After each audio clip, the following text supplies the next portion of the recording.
Friendships can give us love and support unless they turn toxic. A young mom steals more than money. Her thoughts were, how many ways can I rip her off? Macabre desires become a lethal mission. It wasn't out of hatred or spite. It was purely for a thrill kill. And a helping hand is rewarded with torture. It was an immense amount of cruelty. These deadly women are all smiles until their friends are foes. A hallmark characteristic of a psychopath is that they feel smarter than everyone else, and they look down on other people. When a greedy psychopath meets a generous and trusting person, bad things are going to happen.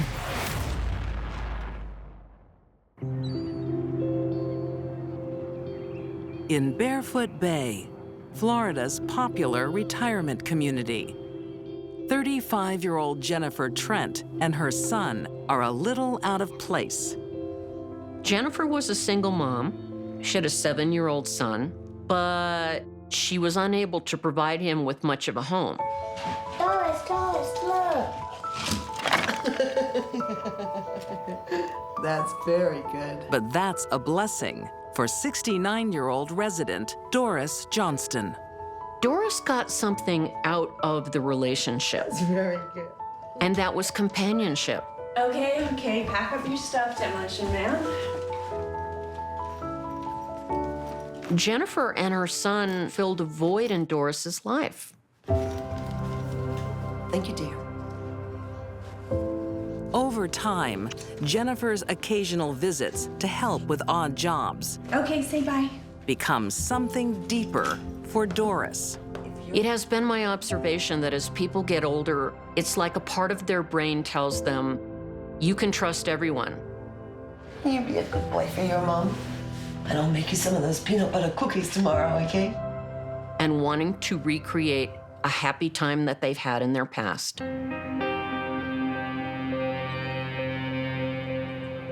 Here you go. Thank you. Trouble at home? I can't go back there.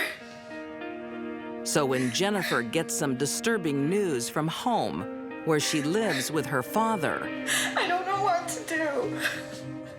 it's Doris's turn to help. Stay here. Both of you. Really? Yes. Thank you. She made an incredible offer that Jennifer and her son could live rent-free. It was a gift from heaven.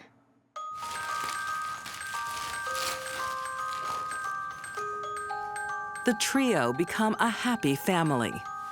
Merry Christmas. I think that probably brought out the grandmother in her. That looks lovely on you. I think it was one of the situations where it gave her energy and kind of gave her a purpose. Merry Christmas. Taxi's here. Don't have too much fun while I'm gone. Doris's real family live out of state. So when it comes time to visit them, Jennifer and her son are left home alone. Okay, this is it. Say goodbye. In her heart, she must have felt she could trust Jennifer to stay at her home Behave yourself. See you in a couple of months. without her being present. Jennifer becomes the lady of the house, Hi. Hey. How are you? inviting her boyfriend to move in. She had the run of the house, the run of the finances, and it was simply a situation where she became Doris Johnson. It turned off again. But there's something the trusting retiree doesn't know about her new house sitter. There. Go play in your room. The reason she couldn't go home to her father.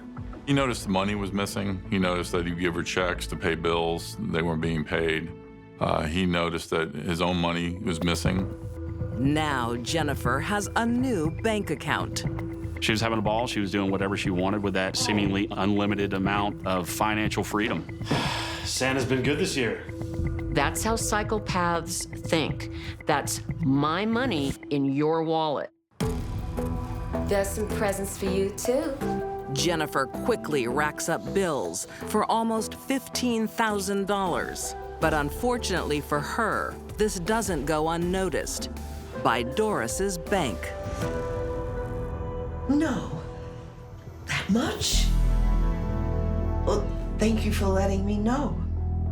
And the gentleman's having a conversation with Doris regarding all these charges, which she's denying, and that's happening in Florida. Someone's been using my credit card. I knew you couldn't trust that woman. It's not Jennifer. She wouldn't do that. Doris is so attached to Jennifer, she doesn't want to believe it's true. And I think that she maybe thought that it was just a mistake. Mom, just cancel the card, okay? With a heavy heart, Doris wants to sort things out, creating an immediate problem for Jennifer. Doris was going to be coming home. It's not for long. Just till she leaves for Chicago. Okay, see you later. She tells Richard that Doris is coming home. There's only going to be at the house for 2 to 3 days, and then she's going to go to Chicago. This will be news to Doris. She thinks she's coming home to stay. Jennifer was desperate to create the life she wanted. Her thoughts were, how many ways can I rip her off? Barefoot Bay, Florida, January 10th, 2015. Things are a little tense when Doris arrives home to talk with her house guest. Wow, you're really good at this. Okay, I said time for bed 5 minutes ago. Now! This is where it came to head, where Doris challenged her. She's realizing how much money is being spent, where this money has gone, and realizing that Jennifer's been deceptive. Night-night, Doris. What's up? I need to talk with you. Sure. It's about my credit card. While I was away, someone was using it. Are you accusing me of stealing? Let go of my arm. After everything that I've done for you! Let go of my arm! No! Jennifer reacted in a very peculiar but not unpredictable way.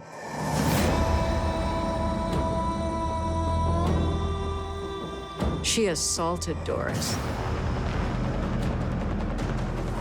She knocked her down, banging her head over and over and over again until she lost consciousness.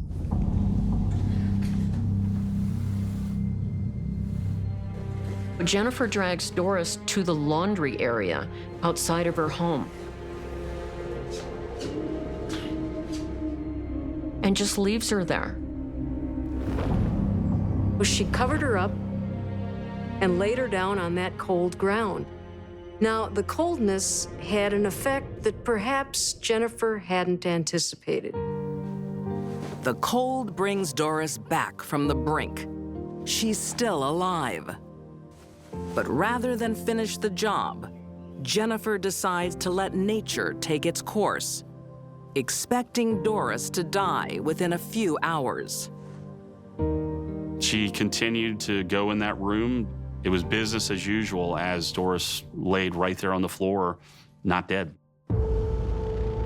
But hours turn into days as Doris's constitution holds out. Jennifer even went to the laundry area to wash clothes with Doris on the floor, struggling to breathe. That tells me everything I need to know about Jennifer Trent. Hurry up and die, you old bag. I go back to this being a sociopath. It's not having a conscience. Someone that has been kind, open arms, open heart, and this is what you've done to this person. As Doris clings to life, Jennifer buys her a plane ticket to Chicago as an alibi. Jennifer tried to be clever and created many ruses to make it look like Doris was in Chicago and she was in contact with Doris. And there's other plans afoot. No, stop. I've got something I want to ask you. Sure.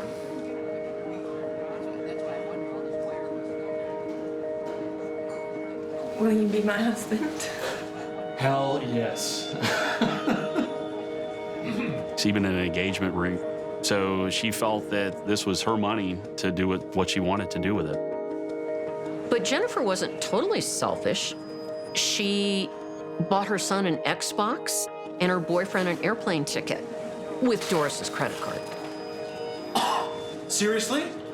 Anything for my future husband.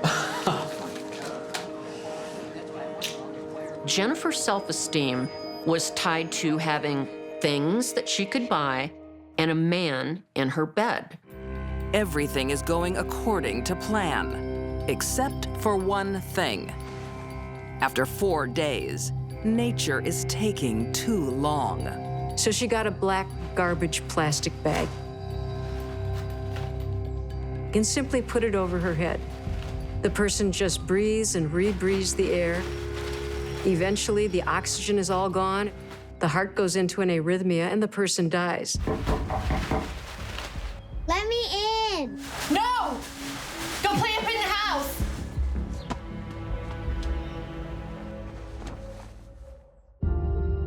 But by this time, Doris's family are concerned. They haven't heard from her and can't understand why she would travel to Chicago. Why would she go to Chicago? There's no one that lives in Chicago. There's no friends, no family. There's no reason for her to go to Chicago. On January 22nd, 2015, they ask the police to check on her welfare. A very observant cop noticed some things just weren't right. He's walking around.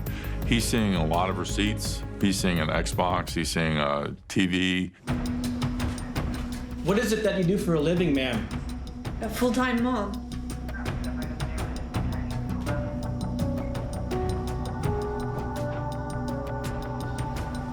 And what's out here? It's the laundry shed. She doesn't let anyone go in there. I'll need to have a look. Well, that sent up a pretty large red flag for the deputies. Curious to know why that particular area was sealed off.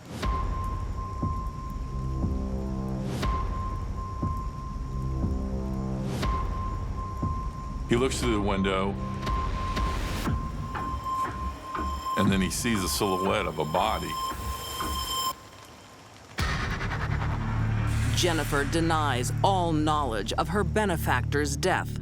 But when police dust the plastic bag, they find her fingerprints. Undeniable evidence.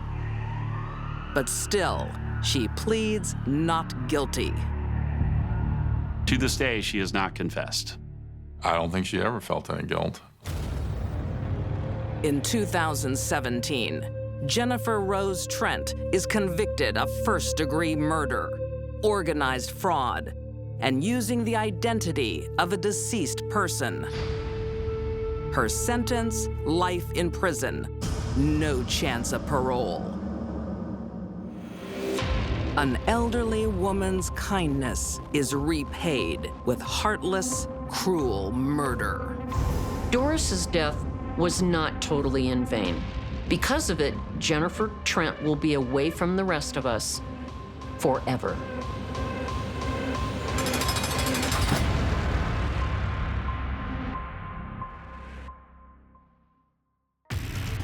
Just like lions on the Serengeti, human predators look for the weak and the infirm. Thrill killing, pure and simple.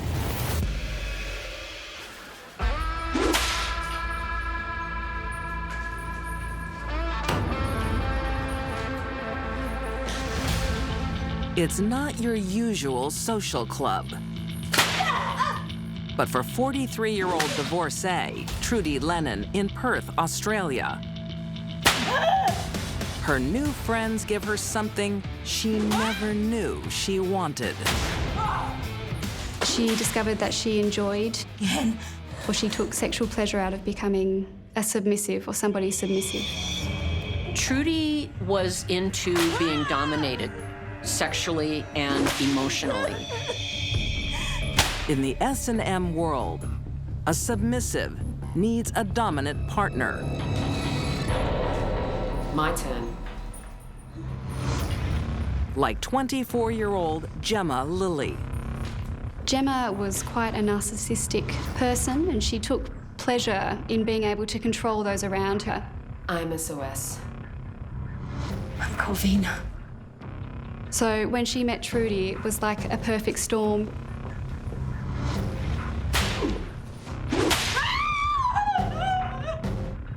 Boy, this just makes Trudy feel like I'm home. I'm comfortable. I'll do whatever she wants me to do. Despite their age difference, Trudy becomes obsessed with her younger friend. Why SOS? Who in turn is obsessed with a serial killer. Gemma's obsession with Son of Sam, SOS, was so intense, one would think it was the only thing she could think about. Gemma wrote a book, SOS. He was the main character, and basically the plot line involved him murdering for pleasure. I cannot rest until the blood of a screaming, pleading victim is gushing out and pooling on the floor. And being so charming that he could convince other people to also murder for pleasure, and he called those people his maggots. You can have that. Trudy isn't appalled. She is fascinated. They became really fast friends really quickly. Within weeks of meeting, Gemma moves in with Trudy and her 2 young sons. Move your arm closer. The 2 women grow closer to each other and closer to the memory of Son of Sam. SOS was brilliant. The 2 of them together fed each other's notions and reinforced. You like what I like, then it must be okay. As the dominant one, Gemma is leading her friend deeper into darkness. Keep reading. It feeds her. It feeds that beast that's growing inside her. Gemma became enthralled with methods of torture and wrote them down in alphabetical order. Castration, flagellation, force feeding. I mean, this is going really down a dark, dark road. Trudy! Gemma began to embody Get in here! the character that she had created that was SOS.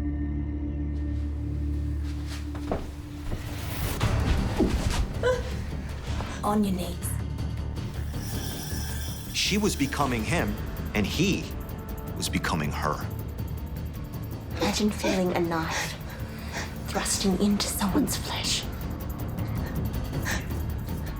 Gemma becomes ready to move from her imagination to reality.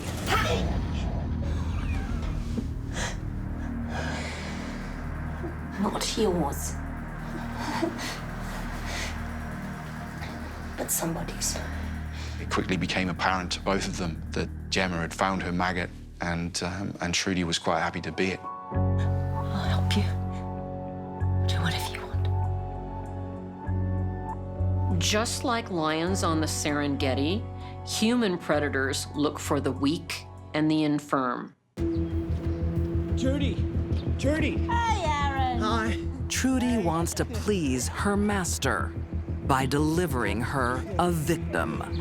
He was very sweet and vulnerable. He had Asperger's syndrome. He was very, very trusting, and he'd known Trudy for 9 years. He didn't stand a chance. Perth, Australia. Trudy Lennon is looking for prey for her master. How's the studies? Yeah, great. I love computers. when 18-year-old computer student Erin Patchich crosses her path. Trudy knew Aaron through her son. The two were friends and they shared a love of gaming together. Hey, you should come over and see the boys. Oh, great. Oh, I could bring my computer games. Trudy was someone that Aaron trusted. Yeah. Oh, hang on a sec. Okay. Waiting in the wings is dominatrix Gemma Lilly. Gemma decided she wanted to kill someone to see what it felt like. One sec, all right. yeah. Okay.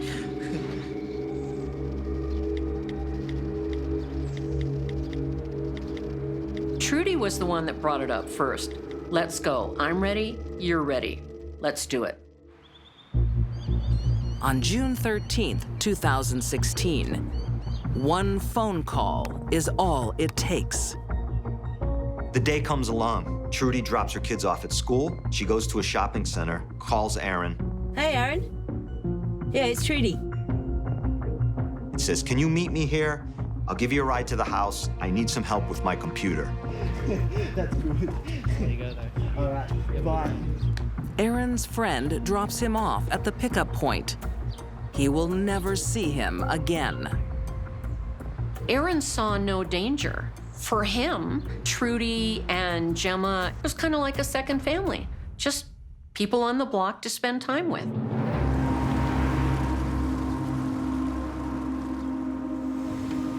Hey, Trudy. Hey, Aaron. Jump in, mate. Hey. Hey. He has no idea what's in store. In a quiet Perth neighborhood, son of Sam will make a comeback. Where are they? In here. So when Aaron arrives at the house, he still thinks there's nothing amiss. Gemma had a computer set up. Aaron sat down on the chair in front of that computer.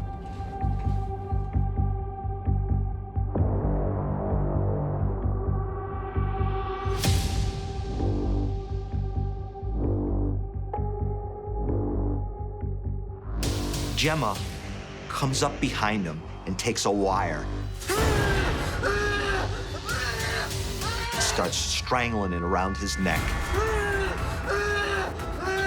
As Aaron fights for his life, the women wrestle him to the floor.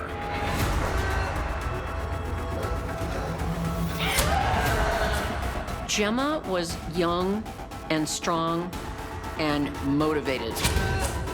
Aaron didn't stand a chance. Stabbed multiple times, once in the chest, once in the neck. He died nearly instantly from his wounds. 2 of them were fatal. A young, innocent man trusted the wrong person. It wasn't for revenge. It wasn't out of hatred or spite. It was purely for a thrill kill. After they killed Aaron, they wrapped his head in a cling wrap and they wrapped his body in a tarpaulin. It's believed that they kept him somewhere hidden in the house for a few days. Their plan works perfectly, and the thrill seems to linger. I think that both women felt a sense of euphoria after they had killed Aaron. There was no remorse or regret. Gemma not only enjoyed what she did in the moment, she was high on it for days. Confident, they move Aaron's body from the house and bury him in the back garden. Gemma and Trudy were so arrogant in terms of getting away with this crime. They actually buried him in the backyard. I don't think that they thought they would ever be caught. So anyway, the wire broke.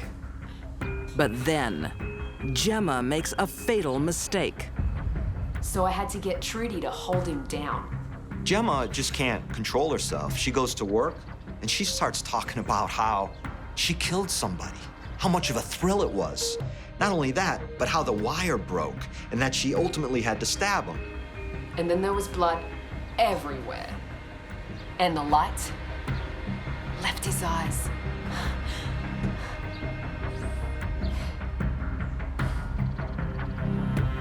The colleague goes straight to the police. Although he doesn't know the victim, Aaron has already been reported missing. And his friend tells police where he was last seen. Do you remember exactly where you dropped him off? Around there. They looked into Aaron's last known whereabouts, and his last phone call was to Trudy. And what time was that? Around 10. And his last known whereabouts was where he met Trudy and Gemma. A visit to Trudy's house reveals a fresh pile of dirt. That would be the first place police would look.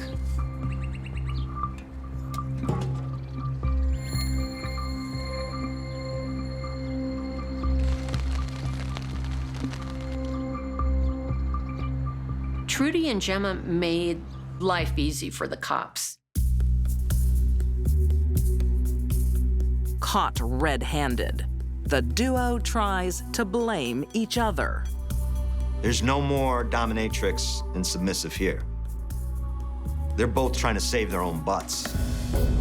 Trudy pointed the finger at Gemma and vice versa, but ultimately the judge ruled that without each other, they couldn't have done it, they wouldn't have done it, and so they were both equally culpable. Trudy Lennon is found guilty of murder and sentenced to life in prison with a minimum of 28 years. Trudy said she went along because she was fearful. That might be true. Gemma was a scary person, but it doesn't let her off the hook.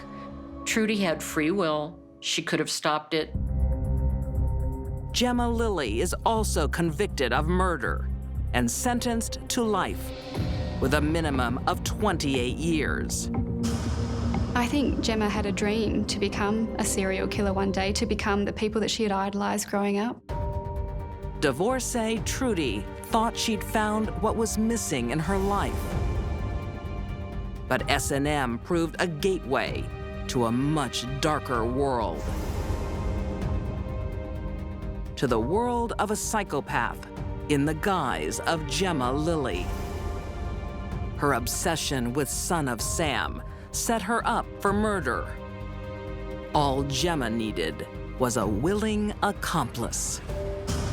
Gemma is the more dangerous of these two. Psychopathy and a desire to murder don't go away, can't be cured. There's no pill for that. Gemma should never be released from prison.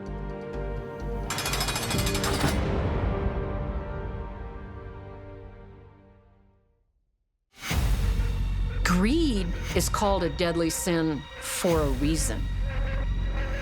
Once the seed starts germinating, it can completely take over someone's motivation. And it is one of the top 3 motivators of murder. Florida, 2011. That's Daisy and that's Suzu. They're beautiful. A friendship flourishes in a time of need. So, would anyone like to share first today? 39-year-old Jacqueline Luongo and 65-year-old British expat Patricia Vivieros bond at their AA meeting.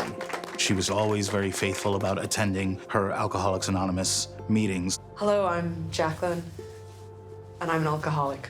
She was trying to better herself. And one day at a time. Hey. Jacqueline has 2 degrees, but hasn't found financial stability.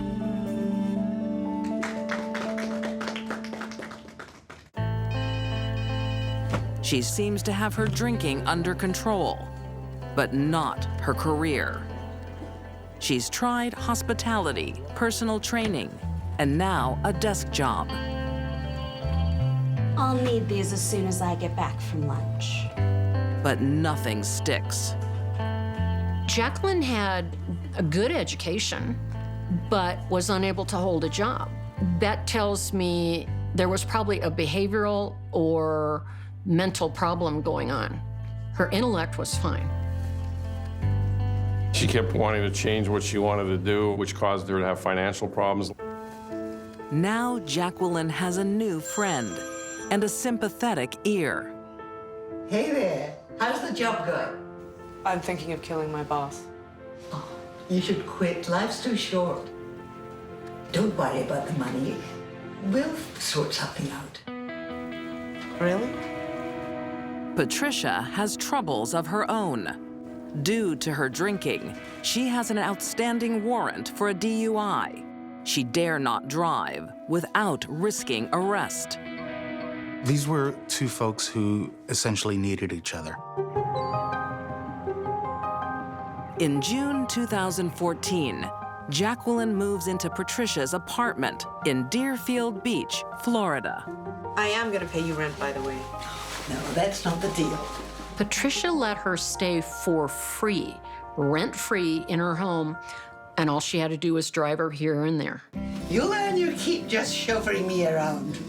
Recently retired, Patricia is only too happy to have the company of a good friend. Okay, okay.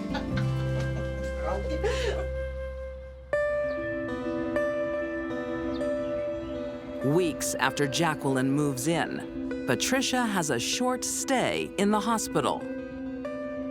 Jacqueline takes over running the household. We miss you too, especially China. Look, I was wondering, is there any mail for me? No, nothing here. Just a few bills, junk mail. Oh, wait. Here's something. She discovers Patricia is wealthier than she thought. She had an insurance policy and was able to collect on this insurance policy. Oh, it's nothing. Okay. Her $50,000 policy allows her to draw monthly checks of $5,000. Jacqueline saw that here's a $4,000 or $5,000 check coming in, and that's where it all began. It wasn't a lot of money, but it was a whole lot more than having nothing. And Jacqueline had nothing. While the cat's away, the mouse goes shopping. Jacqueline starts cashing her benefactor's checks. You're targeting somebody who's doing you a favor. This woman is letting you live in her home rent-free. What other money do you need from her? Don't touch me! But Patricia starts missing her checks. The bank sets her straight. She's already cashed them. What's the matter with you? She was going to get thrown out because she had been caught stealing. Jacqueline knows this day would come, so she implements her plan A. Yes, the police? Have Patricia arrested on the DUI warrant. Please hurry. She knew there was an outstanding warrant for her. Jacqueline, why are you doing this? You're going to jail. She thought if Patricia was incarcerated, she could access her finances easier.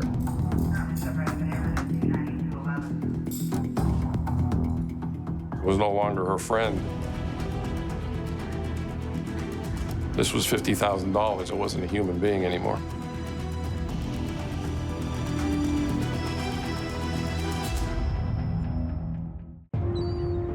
Florida, August 28th, 2014. Jacqueline Luongo has just had her benefactor arrested and now plans to cash in. But Patricia Viveros isn't under lock and key after all. She's only been held overnight and wants answers. I spent the night in jail because of you. Jacqueline isn't in the mood. She goes straight to Plan B. Get out of my house. Let go! Let go! Jacqueline planned it out. She bought handcuffs. Please, please. She bought the duct tape. She encased her head completely in white duct tape from the chin all the way up to the head. Picture, if you could, being alive while that process is going on. It's pretty gruesome to think about.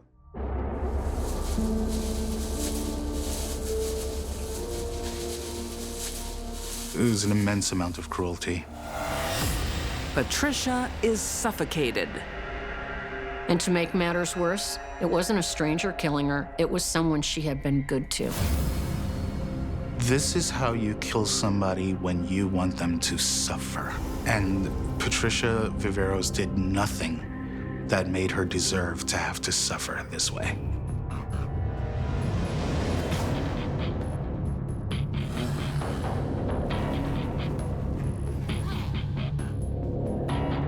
She hides the body in a closet in Patricia's home.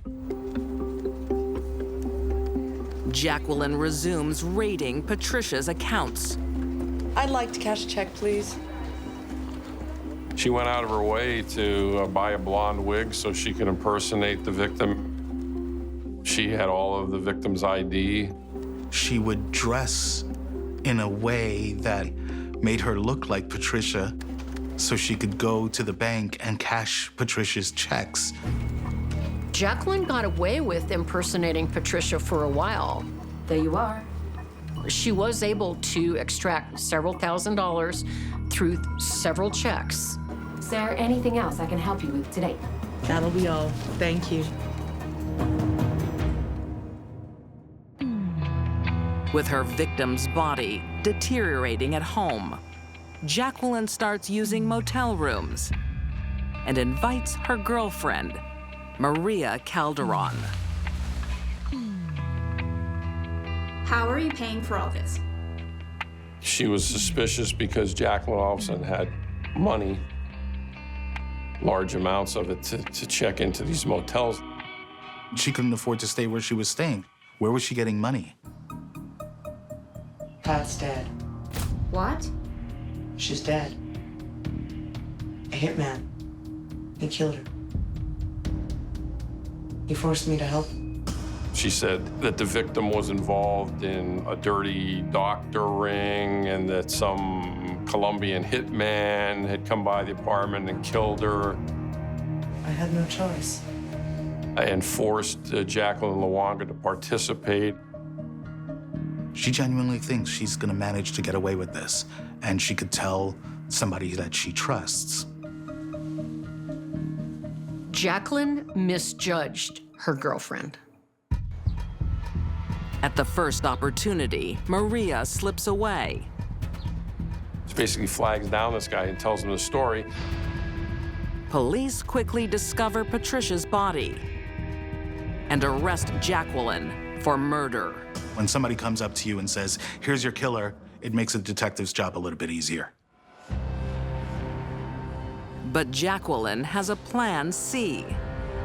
In jail awaiting trial, she does what she does best, turns on those closest to her. I need to take her out. Don't look at me. Her girlfriend will be the prosecution's star witness. Jacqueline decides that she's gonna hire a hitman to murder Maria Calderon. What about you? I know someone. Won't be cheap, though. Attempting a contract murder from jail is extremely risky and stupid. Could set up a meeting. So tell me about this guy. She thought she could get away with anything. For a second time, Jacqueline Luongo plots murder. This time, she won't be getting her own hands dirty.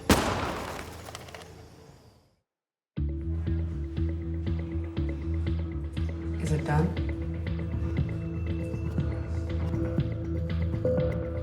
That's where we actually learned what kind of person she really was. But the contract killing is not what it seems. Maria is alive and well. It's all a police sting. They take Maria out into the Everglades. They fake her death. She is lying down. She's made up to look as if she's been murdered. We had to bring back pictures to Jacqueline Luongo to prove to her that Maria Calderon had been murdered. A cellmate tip-off ensures the police get their woman. She did believe that Maria was dead. She was thrilled about this. In 2017, Jacqueline Luongo is convicted of first-degree murder and solicitation to commit murder. She is sentenced to life in prison without parole. To just see money and say, I'm willing to kill for that. It's just something that decent people can't wrap their heads around. Jacqueline Luongo puts herself before everyone else, even those who help her, even those who love her. For a woman who can't hold down a job, money is all that matters. Jacqueline never showed any remorse or regret for the murder or the attempted murder. But then again, I wouldn't expect that from a psychopath.